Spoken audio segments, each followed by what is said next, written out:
Hey, me and my friend Isaiah decided to make something cool. It all started one fateful afternoon when we were playing one of the strangest puzzle games ever made, Viewfinder. Now this game seems normal until you pick up a singular picture.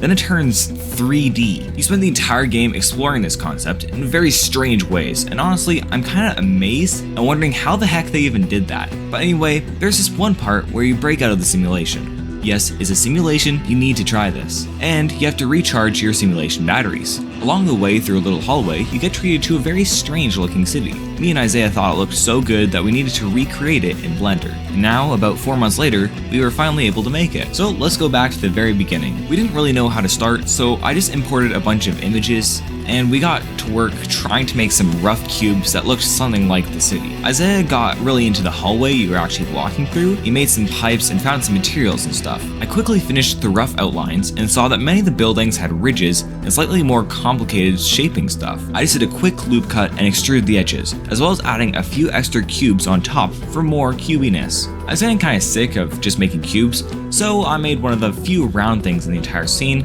the antennas. They were fairly easy, just a bunch of differently shaped cylinders on top of each other, and you gotta move them around until they looked kinda good. At this point, I bumped into the biggest problem of this project, the lighting.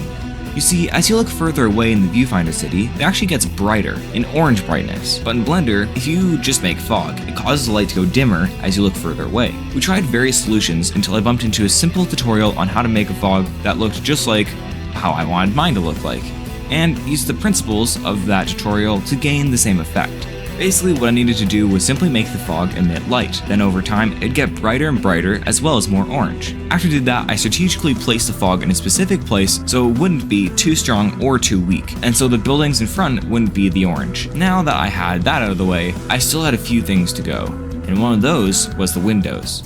Pretty simple stuff. I went to a tutorial for how to do it. Basically, you take an image of a window and you place it over the building. Then you make the bright parts glow, and that's it. After adding some small subfogs around and making a simple particle system, they might look like meatballs, but let's just not talk about that one. I was done, but one thing I didn't mention was that around the end of this, me and Isaiah could no longer connect our Blender projects. This was probably because we had 400 objects in the scene, and it wasn't really equipped to share that much data. But since we were almost done anyway, we just finished up separately and gave it our own unique touches. So now it's up to you guys to tell me in the comments what was the best render. See ya.